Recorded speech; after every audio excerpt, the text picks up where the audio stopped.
เปิดภาพมามองนี้เนาะพี่น้องเนาะเอาภาพนี้เลยพี่น้องเอ้ยเนาะทางมองลงหน้าเศร้านิดพี่น้องได้เห็ดเป็นห้องอีกพี่น้องวิธีทางเด้อพี่น้องเด้อจะรถไทยลงพี่น้องเกี่ยวเขาเกี่ยวน้ำแล้วเศร้านิดจะรถไทยลงพี่น้องแกจักแกเขาเนาะพี่น้องเนาะทางกับเปื่อนขนาดพี่น้องเห็ดห้องทั้งห้องหน้านี่แหละพี่น้องระบายน้ำเนาะสามีประเทศพี่น้องต้องแป้งห้องแป้งทางอีกพี่น้องความหยาลำบากเนาะพี่น้องเนาะสามีมันแป้งห้องให้พี่น้องระบายน้ำลงพี่น้องเนาะ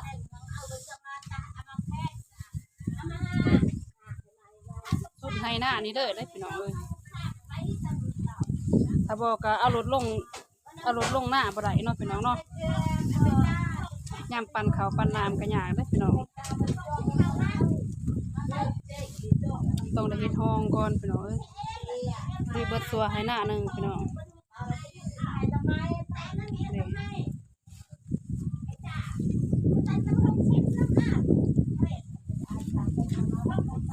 เฮ็ดยำเสียงพี่น้องไปเบิ่งภาพบรรยากาศพี่น้องเขาเดี๋ยวก็สุกทีเลยเขาตะแหกพี่น้องเขาตะแหกเช้านิดพี่น้องแต่ละปีต้องได้เลี้ยงได้เนาะเกี่ยวเขาหรือว่าดำไห้ดำหน้าแล้วพี่น้องสิลงนี่ก็ต้องได้ลงตะแหกเขาตะแหกแรกก่อนพี่น้องเนาะภาษีเป็นหุบซอยพี่น้องเป็นหุบปองเนาะ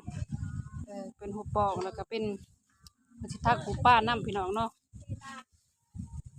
นี่เป็นปอง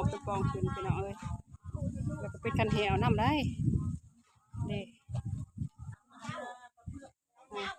เป็นหุบป้าเด้อพี่น้องนี่เด้อขออนุญาตเด้อสิ่งศักดิ์สิทธิ์อันนี้เนาะนี่เป็นหุบป้าพี่น้องป้าเขาทักเองได้เนาะสามีเป็นคนทักพี่น้องนี่เป็นหุบป้าพี่น้องนี่เป็นทักเป็นหุบป้าครั้งแรกพี่น้องนี่เนาะแล้วก็เฮ็ดเป็นร้อยให้บัดนี้